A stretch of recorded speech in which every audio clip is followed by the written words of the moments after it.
James Brandon is an encyclopaedia of talent, ranging from stand-up comedy, voiceover artist, singer, producing, directing pantomimes, writing books on comedy, as well as becoming the partner in one of the UK's best-loved comedy groups, the Grumbleweeds. Today's chat was recorded back in September 2020, as James was gearing up for a possible pantomime and overlooking the Academy Theatre in Barnsley. We talk about the science of a comedy double act. How does that work when you have been solo for 20 years? How do you build a bond and the trust with someone on stage when getting that new act to work? Well, I have seen the act and it's like James and Robin of the Grumbleweeds have been together forever. James's knowledge of pantomime is vast and he knows his stuff, and I've learnt a lot by listening, and that's what I do best. So I hope you can too and enjoy the brilliant career of James Brandon.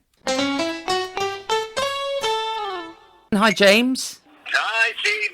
Hiya, mate. You started as a magician, is that right? That is right. I started off as a boy magician, really, with a set of, magic tricks that your mum gives you and all that. So I did my first little show on the stone step at home.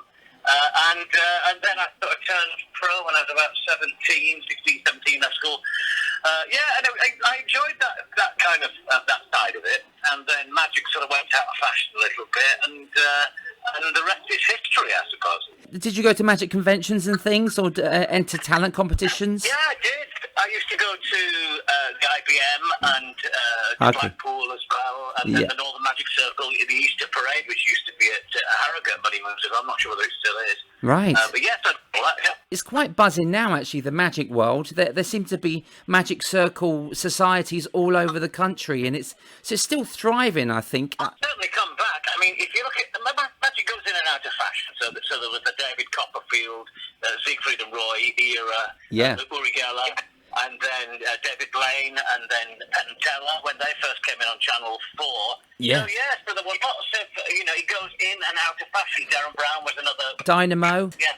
And I think that the Got Talent franchise, all around the world, they really do champion. Well, they didn't, but they do now champion a lot of magic acts, don't they? Yeah.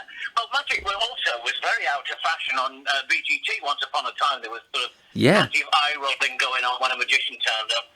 And now it's quite deliberate, of course, that they've changed their stance on that. But yeah, I enjoyed my time with the magic. I'm still a magic nut. I still watch a lot of magic, but I just don't do a lot of magic. Well, you do work magic, but in different ways, and that's with your comedy, isn't it? So, where did you go after that? Did you never a Butlins red coat or blue coat or anything? You went straight into stand-up. No, so I went into old-time musical. This is 30 years ago, and we've just had another round of VE Day and VJ Day celebrations, and 20, 30 years ago that was quite a big thing, because I think it would have been the 50th anniversary or whatever it was of the time, and so that sort of came up, and so we were doing old-time musical stuff, and as part of that, still as a magic act, we had to sing a few of the old time songs and all that. Yeah, is that for like people like Dougie Chapman putting on those variety shows? Yeah, all that sort of stuff. So we did all that, and then I was doing at the time the corporate scene. So I was working with Mark Paul, Andy Nyman, Nick Reed, all those sort of people, and they were, because they were close-up guys. I was the stage guy, so I did all when we did corporate conventions. I went down and did all the illusions and all that sort of stuff, because they were working the table. So I was working for a company called Dynamic Effects at the time, which was owned by Mark Paul and Anthony Owen, I think. Okay. Yeah, and so I did all that, and then all of a sudden I think there was a sort of change in the tax bill. All the corporates couldn't claim for their for these big parties that they were throwing, and so we all got cancelled. So that was it. So I thought, what am I going to do? I've got to pay the mortgage and all that bit. So, and I was flicking through, and they used to have up here at one time a book, and it was called the Clubman's Guide. Okay. And all it was just a list of who was on in the local working men's clubs and all that. Right. And I saw this thing, and it said, the Joe Broggs agency, auditions every third Thursday of the month. So I thought, I'll flag that. So I rang him up, this guy, and he answered the phone, and I said, I want to audition for you. And he said, what do you do? I said, I'm a singer. He said, are you any good? I said, oh, yeah, brilliant, yeah. I said, useless, And he said, well, we can't audition you. I was desperate for the work. He said, well, we can't audition you, till 3 weeks on Thursday, whatever it was. And I said, well, that's perfect, because I haven't got an act. In at the deep end. So he hung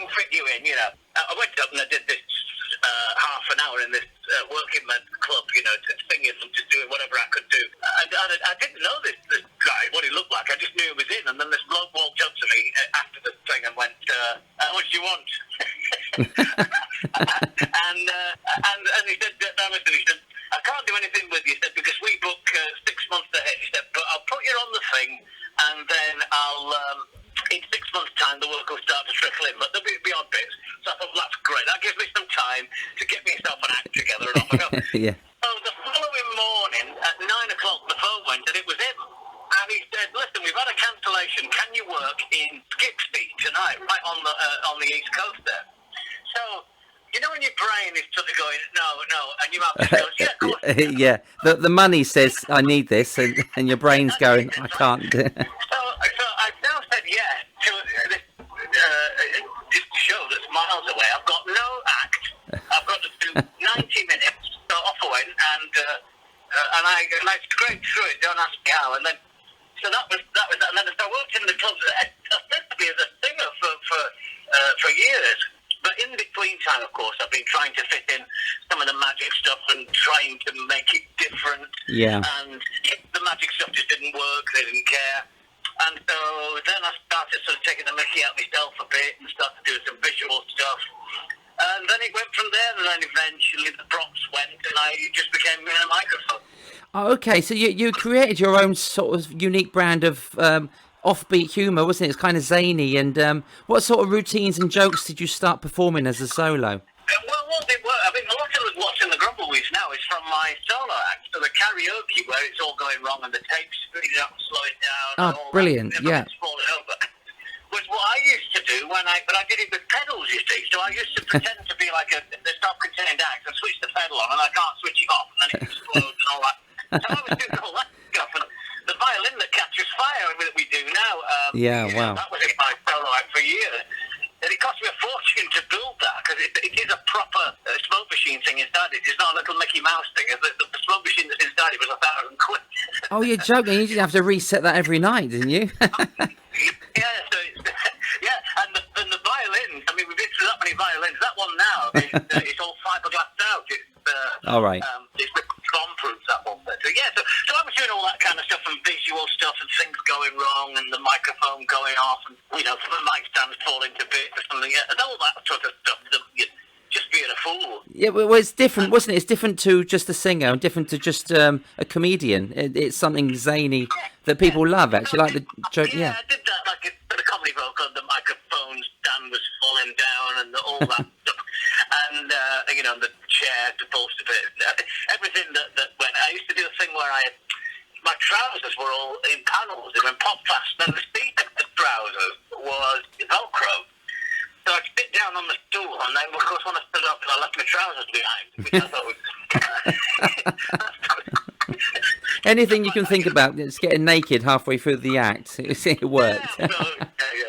Oh, that's brilliant. It takes a lot of thinking, doesn't it? I mean, these have to go right at the right time as well. If your trousers come apart halfway through a song, it's about timing, isn't it? Yeah, and if they don't get it, I mean, there's a certain point. You see, the problem is with a comedy vocal is that if they don't know you're a comedy vocal, if they think you're a singer, then they can't get up dancing. So if they get up dancing while you're trying to do comedy, It's catch-22, yeah. If they're not expecting the comedy, then are they ready to laugh?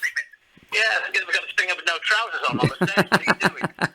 James, did you have any influences from comedy at all before you started out? I watched everybody, absolutely everybody, little bits of things. I tell you a thing. When Rick Mail died, long before his time, and Rick Mail died, and then they played a little montage of clips on the telly, and I didn't realise how much I'd nicked off him. Really? He was brilliant, Rick, wasn't he? Yeah. And I think it must have been through years and years of watching, the young ones over and over again on no videotapes as it was then. And the impact that must have had on me that I never ever set out to copy that. And I watched this little clip and I went, crikey, how much of that have I nicked? Yeah. Sometimes it just creeps in without you knowing. Yeah. See, I lost all the props, and then it just became me and a microphone and just words and I think I prefer that, certainly in terms of setting up and packing down anyway. Yeah, definitely. Sometimes I envy a comedian walking straight on stage with a suit, and I've got to set my tables up, my dummies in the boxes, and reset them. So you kind of, you're a little bit of envy there, but it's nice if you can do both. Ice and teeth. Were the clubs up north hard grafting, James? Were they quite hard work, audience-wise? I mean, I came on the sort of, I suppose, the latter end of clubland, really, if you think about it, in the sort of 80s onwards. Because, by that time, the working men's clubs had their glory days. They'd been and gone. Yeah. And so it wasn't unusual for me to find myself, of a Sunday evening in some enormous aircraft hangar of a club playing to 20 people. That was... that wasn't unusual in its time. So now that's where you learn to fly. Yeah. And I don't regret that for a moment, because when you get into a small venue now, or you get something that's not sold very well, or and all of these things happen, but it doesn't faze me at all now, because you can get something, some huge venue, and you go, well, so long as there are people there, and I suppose this is relevant to social distancing now, I suppose. Yeah, we're just hoping there's going to be people there when we get there. Yeah. Yeah, but just not just the fact that there aren't 1,000 people there, or in some cases it can be 2,000 to 3,000 people there. It does mean it's still playable, and I think that's only borne out by the fact that I did those working men's clubs for all those years. I mean, I'm not just talking about a few years. I'm talking about 15, 20, 25 years of over and over and over again. The experience really does go hand in hand, doesn't it? It's something that really you need to actually work a different circuit, because you can work without question. Any audience. Oh, fantastic. Well, in the mid-90s, you were on Pebble Mill, which was the go-to show, really, wasn't it? It was an agent in Leeds, Martin Nazaruk at Arena, who were a big company then. And I'd been pinging some stuff out, and Pebble Mill, he sent my stuff into Pebble Mill, and they took it, and they said, will you come on the show? And now I realise that one or two other people that were on that show around that time are all still. Steve Rawlins, I think, was on the same show as I was on, way back when. And so that was a kind of a weird thing, and that opened up a whole new field of unemployment for me. As BGT did for me, yeah, it's a similar. Yeah, but they do. What you sort of do a telly, and you sort of sit there and expect the phone to ring, and the sort of frenzy of for a month or two, and then back to the slog, Yeah, you kind of turn half of it away because you're so busy, and then you want the other half to come back to you, but they've moved on because a year's passed, and so yeah, showbiz, they call it.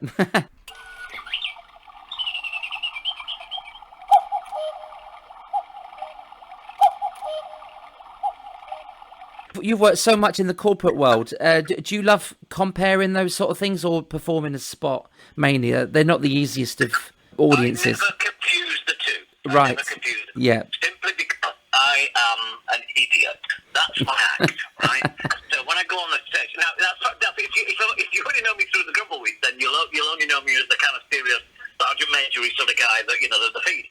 Yeah. But my act itself was about me being a fool. This guy was the fool. Right. And everything he touched just fell apart. That was the gag. Everything was just wrong. He's an idiot.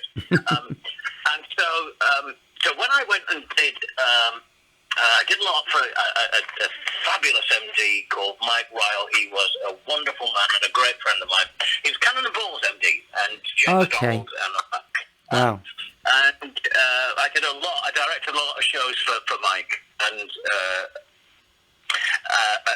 he would say, right, I want you to do this, I want you to do... And I'd say, Mike, look, I'm either going to be the compere or the act. I can't be both, because when you're the compere, you're the guy that's saying, this is a very important cause, please put your hands in your pockets and give as much as you can to the charity, and the raffle will be at so-and-so, and the meal will be at 9 o'clock, and then we're going to be doing... And you give them all this information. Yeah, you've got to take you seriously. Nice guy in the room, and then you're pretending to be an idiot. They can't take you seriously, can they? Yeah. Yeah, it doesn't work, yeah. Yeah, this idiot wants our money. Yeah, well, yeah, they can't take you seriously with a serious bit, or they could see it's just an act when you're the fool. That's a good point. Did you ever work cruise ships at all, James, or comedy clubs? They're different venues again, aren't they? Yeah, everything's different. cruise audiences, what's interesting with cruise audiences is they often have their favourite comedians. Yes. And so what's hard for a comic as a fly-on act, as a guest cabaret, is, of course, if you're the replacement act and John and Marge have gone on their holidays to see old so-and-so and he's not on the ship. Yeah. And you go, well, thanks for that. You know, and that's a bit of an uphill climb. But yeah, I did all right with the ships, and I enjoyed my time, doing that. Ice and Teeth. This was one of the genres of entertainment, actually, where me and my wife discussed me not doing so many cruises now, but we always said, well, it will always be there, so I'll come back to it in 5 or 10 years, you know, and who'd have thought they'd all be docked outside the UK waiting for people to join them. It's crazy, yeah. But yeah, I mean, they talk about unprecedented times, and nobody could have predicted that the industry would end up the way it is, and frighteningly so, in so much as it's been the last to recover, and I think the cruise ship thing will be the last of the last. Yeah. It's going to be very difficult. It's tough for a lot of acts that have just booked their time on cruises, and I'm very lucky, really, that I chose to do mostly land work, but I enjoy the cruise experience, you know, so you kind of taken a little portion of cruises, but because a lot of my friends are only on cruises, then everything was wiped out. Of course, everything for me on land was wiped out as well, but it's starting to come back now, whereas cruising is going to take a lot longer to go back.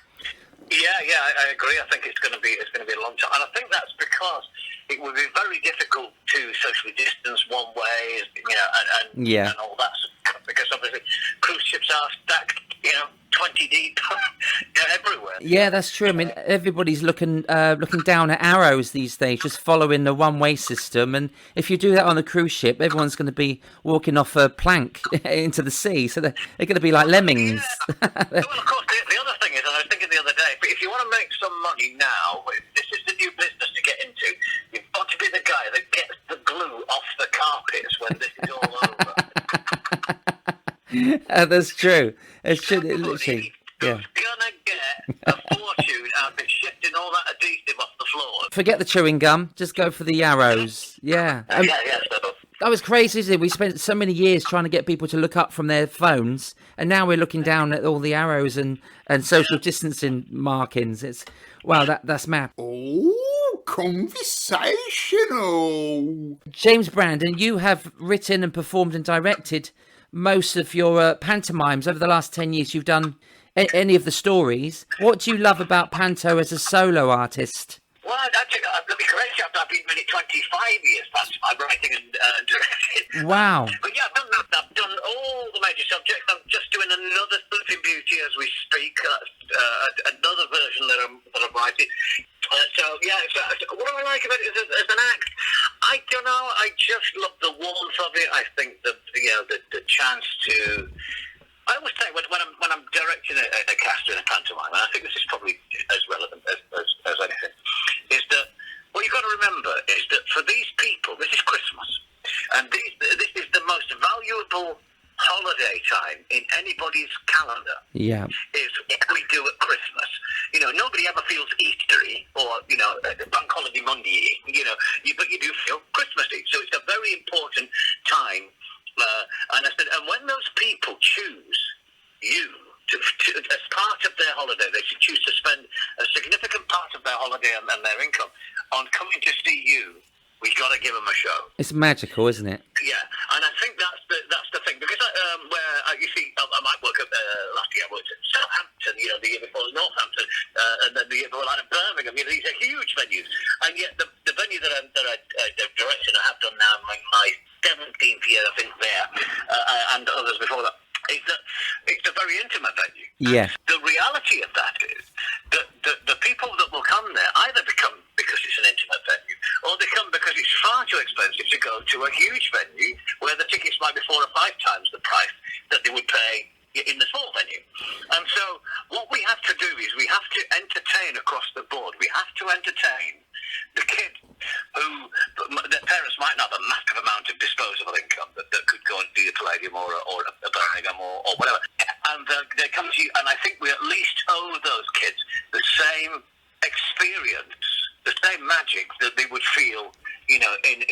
multi-million-pound production, and I've done both, so I can compare it.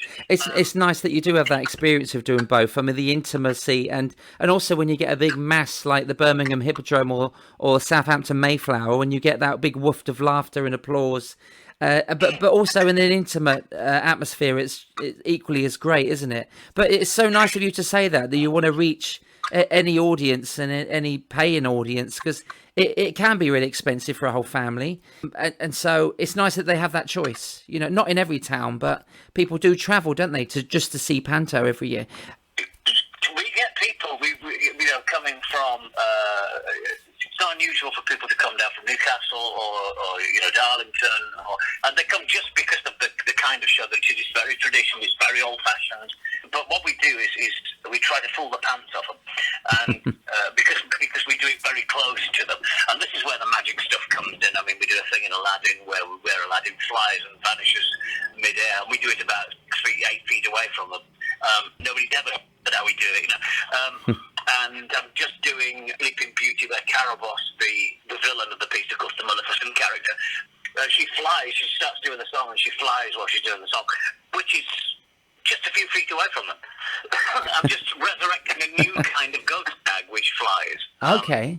So that the ghost is sort of over the head of the, you're doing the usual ghost gag thing, but I'm going to get it to fly and Oh, that's brilliant! Yeah, I've never seen that version. That's fantastic. Why not freak the hell out of your kids with a flying ghost? I love it.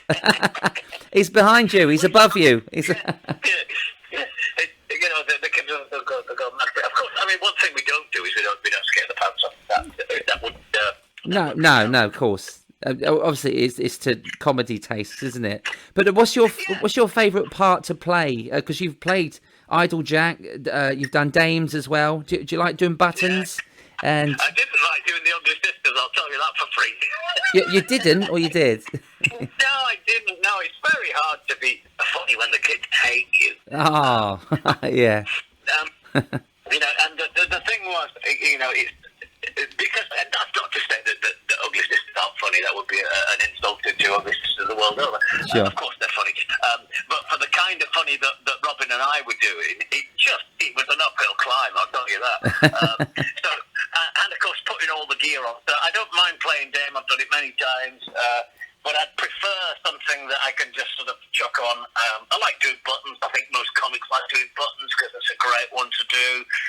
But all the others, the Idle Jacks, Wishy Washies, Billy Goose, we've all done them all, haven't we, over the years? Yeah, brilliant. Barons and the Kings and the... Oh wow, that is normally every part that you've done, and you're still a young man as well. So you're fitting them all in, and I mean to say you've done Baron as well. It's all about the makeup.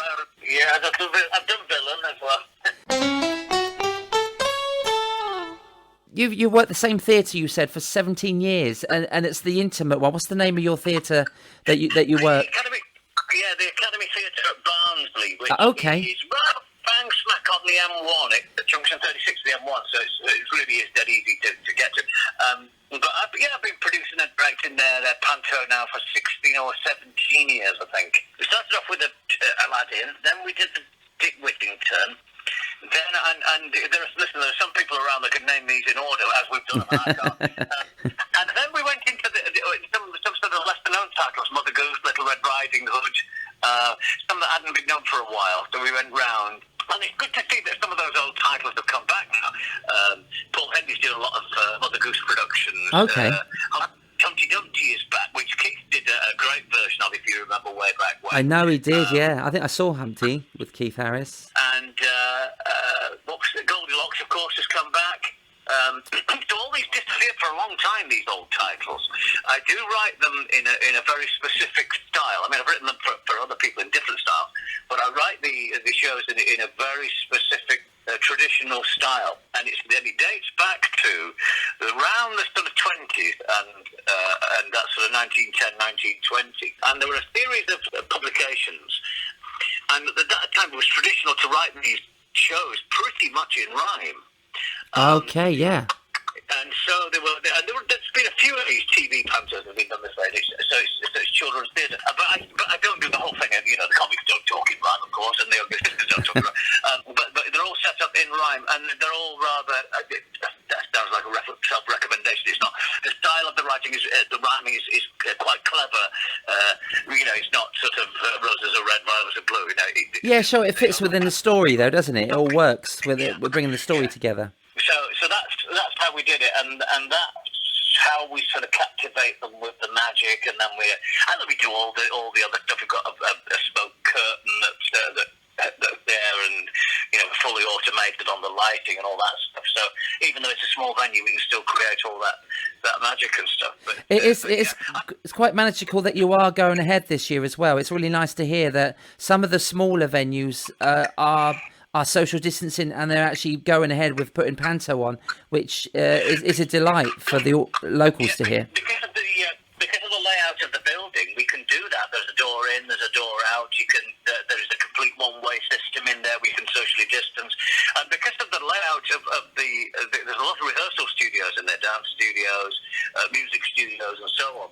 So because you can imagine, there are 3 or 4 huge studios in there, which can be set out as bars, holding areas, coffee shops. Oh, great. So if you're only dealing with an audience of 200 people, and you've got at least 4 big rooms where you can get easily 50 people in socially distanced, yes, then even in the worst case scenario, we can bring them out and bring them into the theatre in their groups. So it's all possible, even if we can't do it in the public areas. So even if they reduced social distance or increased social distancing even more, we could still do it. Of course, it does pay the price in terms of what we can do, the capacity of the theatre, because we can't beat them all there. But yeah, we just we spread it out, and it's going to be great. Oh, I wish you all the best with that. It's amazing. Really good to hear some positive news. Your world collided with the Grumbleweeds in 2013. Where did your paths cross with Robin? Probably in the mid-90s, 94, I think. I was a DSM at Blackpool Grand Theatre. Oh, okay. The show was Duncan Norville, the Nolans, Doobie Duck, believe it or not, the Grumbleweeds. Yeah. So that was directed by John Conway. John directed that one. Yeah. And that's when we first worked together. And then I'd done a lot of support work with the Grumbleweeds. I directed a few shows with them in it. And then when Graham died, Mike Ryle brought me in to direct the show at the Nottingham Theatre Royal with Brian Conley, Sam Kane, the Crankies, and all that stuff. So I directed that for him. Oh, wow. And then they did another show up in Darlington, and they brought me in to direct that, and Robin was on that as well. And then we've done a few plays together. We did a few farces, and we did a thing called the 39 Steps. And that got filmed, it got shot on film, and then Robin sent the film down to Phil Dale. Okay. Oh, yeah. And then Phil said, why don't you get together with him? Really? So it was Phil Dale that put us together. Yeah, I've known Robin years. We've done support. Robin and I did a thing called Comedy Double. Then we did a thing called Comedy Express, which we'd done together. And we were doing sketches, and then they sent us to Hull, oddly, to cover for Keith Harris, who'd fallen ill. Oh, I remember. Yeah, I remember that. Yeah. And so we went in there. We were very raw, I think. But over the years, we got used to working with one another, and now we sort of work hand in glove. Robin and I, we think the same way. I know what he's thinking. He knows what I'm thinking. And of course, all those years of doing stand-up came back because I could see exactly what he needed. He needed the ball right squarely at his feet, and I could put it there. Oh, brilliant. So that's how we worked. And I think the other thing that's important with Double X, there was never any confusion with Robin and I about what the goal was. Yeah. I never tried to be funny. I never tried to top the comic. I never compete with him. There's no egos with us. If you could hear a conversation between Robin and I, we are totally 100% honest with each other, and nobody ever falls out. Oh, that's great. It's great to hear. So, that's not fun. What do you say that for? Well, yeah, you're probably right. Let's do it this way. Let's do it that way. I mean, we just sort of hit that top. We just don't argue about it. Yeah, it just seems to fit into place perfectly. Yeah, and I put it right where he needs it, so he can kick that ball right in the net just as he needs to score that goal. That's the feed's job, and I think that because there's no friction there. Yeah. We've got that open door. That conversation is always alive. It's always happening. It happens every day, and we never ever fall out or There's none of that. And yet we can be pretty robust with each other and say, oh, that's rubbish, get rid of that. What are you doing that for? It's stupid. Yeah. So we can do that without actually falling out about it. And that's the real key to what if there is some magic in that. To the success, yeah. I mean, it's important to have the perfect feed for timing for the act to work, and you both know the act inside out. It is a powerhouse comedy duo that you do together. Well, thank you. Yeah, I mean, how does pantomime differ for you as a double act now? Did you miss the solo panto parts, or do you love working with Robin within the panto story? Exactly the same. It's exactly the same. Because obviously, for those that knew me as a comic before, they'd say, "Oh, don't you feel bad now? You're not getting the laughs." And you go, "Well, actually, it's exactly the same." Yeah. It's exactly the same. And the thing is that with comedy, as well, that it's all about hitting the sweet spot. Now, that's not just the sweet spot on the last line of the gag. Yes. It's all the way through. It's all the setup. It's all the storytelling. It's all the misunderstandings and the frustration that's going into a situation, that makes that funny. So all the time I'm building the frustration or my lack of comprehension of this fool that I've been presented with, how he doesn't, get it. And so you're setting that up. The fact that Robin puts the last word on it and gets the big laugh, and that doesn't matter. It doesn't matter who scores the goal. Setting up is just as important, isn't it? Yeah, yes, I never kind of go, I wish I'd got that laugh, because you do it together. And Rob will tell you this, they always say, hey, you are funny, and he'll go, not without him, I'm not. Not without him, I'm not. Because that's how you work. You're absolutely hand in glove, and you hear these stories about double acts that didn't get on. And you think, well, how did that work? How did it work for so many years? Yeah, you wonder, don't you? I mean, it's a bit like ventriloquism as well, because I half the script. And you have got to learn a whole new way of working. I mean, waiting for your lines, but like you say, Robin, you know each other so well. You know when it's needed, and it's a whole different spectrum, though, isn't it? And it takes acting and timing to a new level, really.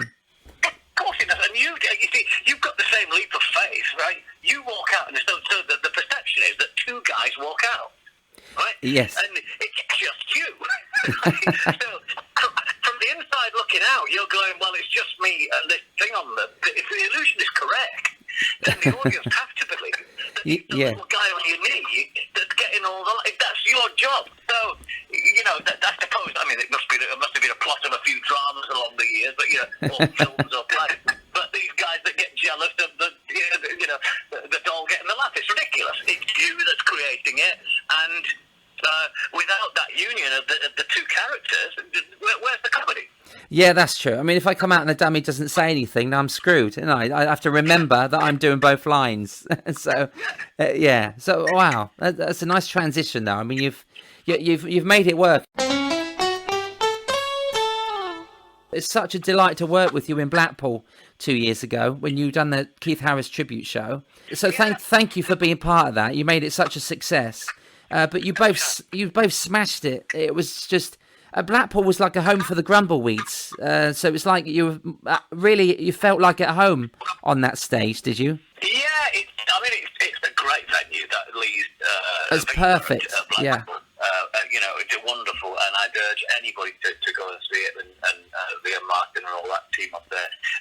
Terrific, absolutely loved it, and what a room to work. It's actually not been around that long. It hasn't, is it? It seems as if it's been there forever, but it's actually only been around a few short years, and long may it continue. I saw Joe there, I saw Joe Longthorne, not long before he died. Oh, yeah. And it was the perfect place to see it. I mean, of all the places, Blackpool for Joe, and of course the venue for Joe. It was just a brilliant night, and it allowed him to show off his brilliance as a performer. So it's a great room there. Amazing. I'd love to go to Viva. I've never been there to see a show yet. I just want to go there and watch a show with like yourselves, or just watch a great comedy or a music night there, because it's like one of those old like the Stardust in Leicester or Lakeside Country Club.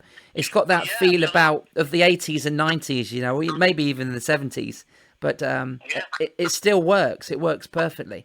I think just that night, just the Crankies, Jimmy Cricket, everyone, Steve Royal, everyone had such a great night on it. Terrific night and a terrific venue. We should do it again. We did one for the Kudos bash that we had there a few years ago. That was a great night. I mean, when you think about it, I mean, Ken Dodd was there and Dewey Patton. Wow. No longer with these people. And you go. Amazing times. And there will come a time when this is all over. There will come a time when it's all gone. So it's important that it's all documented and that we know all about it. That we know the gags and the routines and all that stuff. They must be written down. And it's no good keeping these things a secret and not sharing them. No. There was a great act called Emerson and Jane many years ago, and they did a flying carpet. Okay. And their flying carpet, Paul Danielson, their flying carpet cost about 10 quid. And they buy the props when they got into town. And that's how they'd run their season. But the secret of their flying carpet went to the grave with them. Really? So nobody can enjoy that anymore. Yeah, so that's true, to keep it all alive, isn't it? And like note it all down with. Yeah, I'd like to think that when I drop dead, that somebody will find a file with all these panto scripts on him and stick them on the internet somewhere and go, right, yeah. your boots. Where are they, James? Well, I tell you what I did do. I think what my idea was, and I am going to do this, I'm going to do a pick and mix panto shop. Oh, wow. And the idea is that what you do is, if you just want the rhyming couplets for a ladu, then you just buy the rhyming couplets, right? Or you get the complete script, or you can do the whole show, but I've written all the songs for it and all that sort of stuff. So all the original music is written and all the tracks are done and all that sort of thing, and you can just sort of put it in the thing, or you can buy a complete show in a box. That's the idea, and I don't think anybody's actually done it where you could get the complete show in a box for all the subjects. I've never heard that. That's brilliant. And the idea is, of course, is to make it affordable. This is not for multi-million-pound productions. This is for school halls, Amdram groups, small theatre companies, pro groups as well, of course, because they are pro scripts. Yeah. But in actual fact, you can make it affordable so that the schools can have the right music and the right songs. And I think it's, the way forward. But coming back to the point, I think, that all this stuff must be written down. What we do must be documented. Yeah, definitely. All these old gags, because of course now what we've done is we've got to think that the only two song sheets you can do is If I Were Not Upon the Stage and the 12 Days of Christmas. Yeah. The problem is with that they're using them as song sheets, but here's the big secret. They're not song sheets. No, that's true. Song sheet told my God had a farm, right? Yeah. So they stick them at the end. Now, why do I think that's wrong, right? Well, the reason you stick them at where they go, right? In a pantomime, you've done all the introductions, you know who everybody is, and you've got that first front cloth scene. The cloth comes in, and then they've got to stand the fairy on, and she says something, and then you have to do a routine there. If you do your I Were Not Upon the Stage there, right, or the presence routine, or any of those, if you do them there, then what happens is you break the ice. That's what they were intended for, all those routines. Introducing all the characters early in the show. Get it on there, and if you do it there, and you're doing your water pistols, and you're in the 12 days, and you're doing all that, well, you've broken the ice for the audience. So you've whooped your audience into a frenzy about 20 minutes into your show. Yeah, who's turned all this round? It's like someone's doing it the other way round. I don't know. I think somebody's gone, I'll tell you what we should do. We do I Were Not Upon the Stage. And then Kudos will take it on and put it on. And then, of course, everybody's seen the Kudos show and gone, well, we'll copy that. So now it's become the way to do it. And if you stick it at the other end and do something else at the song sheet, because by the time you get to the song sheet, you don't want to be doing... You're waiting to get to there, to get to the strong material. Score early. As me and Robin always say, it's never too early to start winning. Nice bit of advice, that. I like it.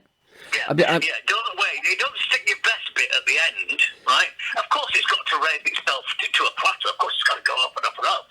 But you don't want to wait till the very last second to get that with comedy, because you've got to get something strong at the beginning. Yeah, you've got to win them over. That's true. You win that audience, and hopefully you've got a stronger routine at the end as well. Of course, I'm not saying the end shouldn't be strong. That's not my argument. My argument is that don't make the beginning bit boring, because you're saving something that's very ordinary. These musical routines, and there's many more of them. There's one called automation, which they don't do so much now, and that was Here We Go Round the Mulberry Bush. Okay. And it was a bit like, if I were not upon the stage, just like that. And it was, they brought a machine to do the job, and they called it automation. It used to do it like that. And then you climbed out the thing, and then it was the guy ducking down, and you had the stick, and, whatever, and it all ended up going wrong, and Just the visual. guy gets it. Yeah, so there's many of them. I wrote another one for Kudos, which was called The Christmas Tree. And it went, I have got a present underneath the Christmas tree, that sort of thing. It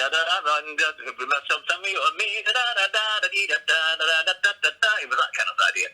And then what we were doing is bringing a succession of boxes on, and then opening the boxes from under the Christmas tree. And then whatever was in it, the audience got. So it's like the presents routine. Yeah. But it got all boxes from under the Christmas tree. And then we custard pied a bloke out the audience, and water pistols and sweets and crisps and all that sort of stuff. So we had a lot of fun with that.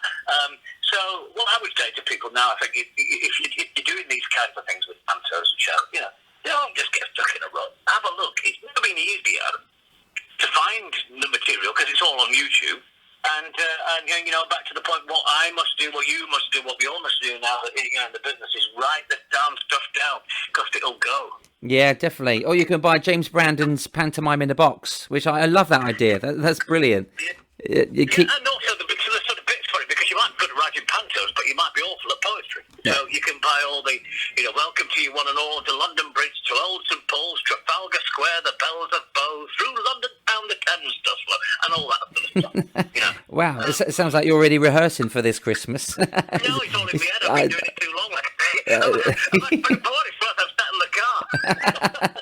I've really enjoyed this. It's been really nice to catch up with you, James. And can you tell me, do you stay in touch with Robin during this horrible time that we've had?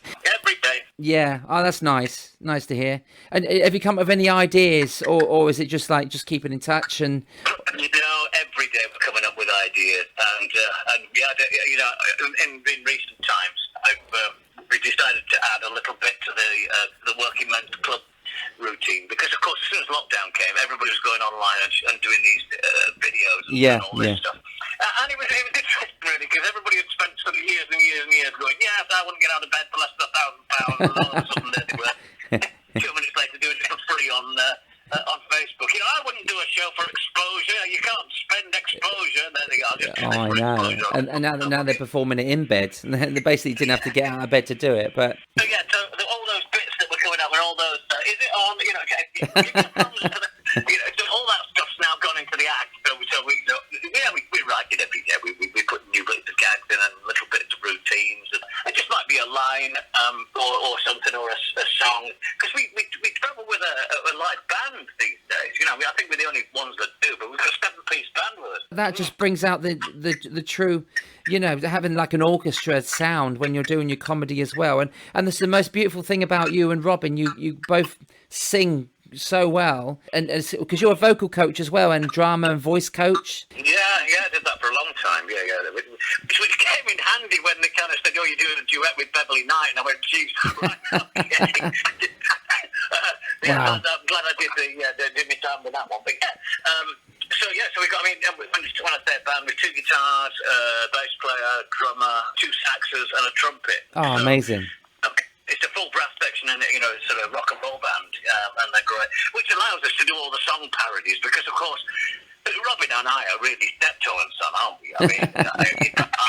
Harold, wanting the better life and the show full of culture and art, and he's the silly old guy that's holding him back. That's the gag. So when I'm doing the songs, I'm trying to do the opera, and Robin's getting all the words wrong, and conducting the band, and then speeding up and slowing down, and Oh, it's so clever. It's really nice, and it really adds to, because you can add accents, singing, and impressions as well. You can do so much with two of you, with 2 different talents as well. Bringing it together makes a whole full package of a show as well. Well, interesting. Robin can't do impressions anymore. Not that he's not capable, of course, but really? what we found is that it doesn't work, because like I said with the compare, you're either the fool or the organizer. Yeah. And it's the same thing. What we found was that when Robin was the silly old fool, because of course he puts a wig on and does all the makeup, looks 20 years older than he is. And of course, we got the silly old fool, and then of course he did an impression, and it just didn't work. It kind of went, where's that come from? Who's this guy? It's interesting. Yeah, because it was too clever for him. He's a brilliant impressionist, Robin, as soon the moment that he did something clever, it just flashed behind the mask, and they went, no, not having that. Right. It just couldn't work. And it was things that had worked for years for Robin, you know, a straight man that he was doing. But as soon as he became the fool, they wouldn't accept him being clever. And it was a weird thing. We learned that one the hard way, I tell you, you know. Did he accept that well? Yeah, absolutely. We had to shift it. It was, you know, and the same thing happened to me because some of the material that I'd been doing, of course, I'm the fool, and now I'm not the fool. Yeah. And so some of the material that I was doing, you know, he'd say, oh, I'll go and do a change there, and I'll go and get dressed up as Cher or whoever it was.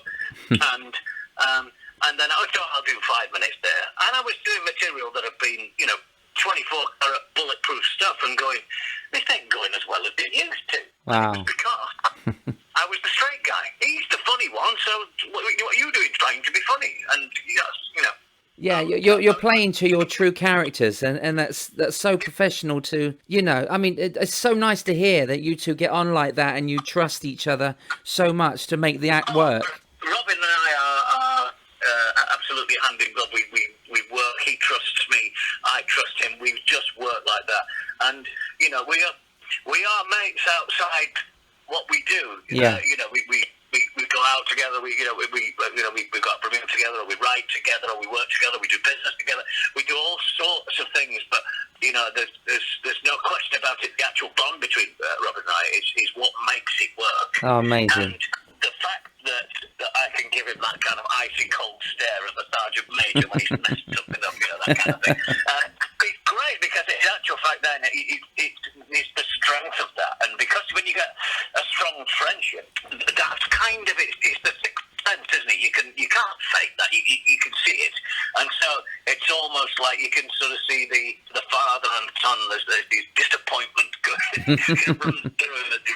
Yeah. Being there, you know, your mum's mad with you or whatever. So I think that's a big part of it, and I think it's, you know, I think it's very rare. We both said this, and we both said, you know, I don't think it would work any other way. We just got that thing. We were very lucky. We just got that thing where we hit it off, and I get him, he gets me. There's no friction, and that's where it really sparked. We were very fortunate. Oh, that's amazing. I'm glad you found each other, because it's thanks to you that the Grumbleweeds are still going, and it is a powerhouse. Like I said, it's just brilliant to see. And I was so glad I got to see it from the wings 2 years ago. It's just brilliant. And now we can watch it on DVD now, which is great. I've seen it since, and it's just brilliant what you bring. So nice. Yeah, it's amazed us too. You know, it's not because remember this. I mean, for me, it's a poison chalice. You know, when Robin said, "Do you want to join the Grumbleweeds?" and I went, "That can't be Graham. Don't be ridiculous." You know, and he said, "Well, you know, and to come into something like that with just all that history and all that legacy behind it." Yeah, I mean, I used to go and watch the Grumbleweeds recording in Manchester for their radio show. Really? So to come into that, I didn't take that decision lightly. I really didn't take that decision lightly, and I didn't want anybody to think that I was trying to copy Graham or in any way replace Graham. And so we trod very carefully with that. Yeah. And then we decided to actually field test it in a working men's club in Dewsbury. Okay. Which is probably as near the sharp end as you can get. And I said, let's go and do this. And if it works, then it works. And if they don't like us, they'll let us know. Yeah. And that'll be it. So we went and we did that. And it was like one of those movies, you know, where nobody laughs and then everybody starts laughing and then they end up on the floor. It was like yeah, really? Wow. It was a slow motion thing. And it was like we sort of had the realisation between us. You know, I just looked at him and he looked at me and he went, well, that works. Oh, you know, nice. It was wow. You know. But then it was all about the fans. I mean, there's a huge fan base for the Grumbleweeds. It's a galactic affection for the Grumbleweeds. And what I found out was everybody's got a Grumbleweed story. Everybody knows, you know. And so I came into that and I thought, oh, geez, how are the fans going to take to this? What are they going to do? You know, how are they going to feel about me and all that stuff? And exactly the same thing happened. And because I expected them to go, oh, it's not as good as it used to be, or at the same time, I didn't want them to take me as better than it used to be because it would have been such unbelievable thing to say, for a camarena. So we hit the middle ground, and they went, well, it's not better and it's not worse. It's just the same but different. So yeah. And at that point, the fans sort of accepted me in, and I became part of it. And even though I wasn't original and all that stuff, it's an odd thing, really. It really is odd. So it really did surprise us as much as it surprised anybody. And then 2 or 3 years later, we're playing the Birmingham Hippodrome for the stage. What? Wow. Where did that come from? Yeah. Crazy times. As a child growing up in the 80s, I mean, I was 10, 12 years old when the Grumbleweeds were on the television. So the name has always been there in my comedy mind. It's a show that I always talk about. And so I am thanking you on behalf of all the fans for because you are keeping them going. And it's so nice to see Robin on stage, and you do work so well together. And I think that's why it works, because we're not judging whether it's the same or different. You are the Grumbleweeds. You're keeping it going. It's just brilliant. Yeah, well, like I said, it's got to keep going. I mean, when you look at Paul and Barry, the Chuckles, and how successful they were and how brilliant they were as a double, and I know Paul's still going now and did a great job with Billy last year. But the Paul and Barry as a concept shouldn't have worked, right? Yeah. Even up to recently, they were two older guys on children's TV. Yeah. Now, but when we were kids, if you look at when we were kids, so you'd have Peter Purvis and John Noakes on Blue Peter. Yeah. You'd have Tony Hart, a white-haired guy drawing pictures. You'd have Johnny Morris doing that zoo thing where all the talk to the animals. You'd have Malcolm Yaffe doing Finger Mouse. You'd have Brian Kent and all this other. So they were all older guys. Yeah.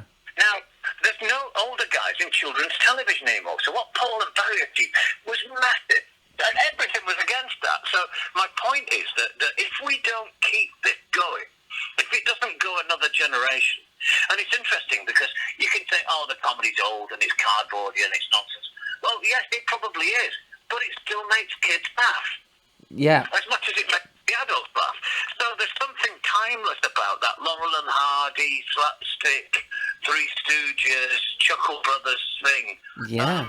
Yeah, if it's funny, it's funny. Yeah, I put Chuckle Brothers on because there's a few of their shows on YouTube. I put it on for my two daughters who were 8 and 4 a couple of weeks ago, and they sat there laughing their heads off. And so it does work. Introduce it to a new generation and keep it going. That is the key. Yeah. And if they can get some of the younger guys now to learn this stuff, and we're back to the importance of writing it down and documenting it, that some of the younger guys can learn this stuff. And I've been working with, over the last 20 years, I suppose, I've had a lot of new comics coming in and teaching them the skills and the slapstick and how to fall over and how to take a custard pie and all that stuff. And they are keen to learn. Yeah, I know young Tommy Rollison worked with you recently, and he's that kind of act that would take this on and take it to another generation, which is nice for the young ones. Damien Patton was great. He opened for us in Scarborough on the summer season. I think he was only about 14 at the time. Yeah. And it's a terrific joke. But what he would do, imagine this is a 14-year-old kid. He'd come on and he'd whip the audience into a frenzy in the first 10 minutes of the show, which is exactly what I'm talking about with the thing. So I wouldn't put him on at the end. I'd put him on, get him going. He was brilliant. Yeah, like you say, do that strong 10 minutes at the beginning. That's where it's coming back again. Yeah, and then you benefit, and he was on, at various points throughout the show, but a brilliant guy. And if you want to watch for young Tom, he works hard, and he's a good kid, and he's going to be a star. He does. Oh, brilliant. Well, it's an honour talking to you, James. Thank you so much for your time. Anytime, let's do it more often. Excellent. Hope to see you sometime in between. Thanks so much. Thank you, James. All right, then. Eyes and Teeth.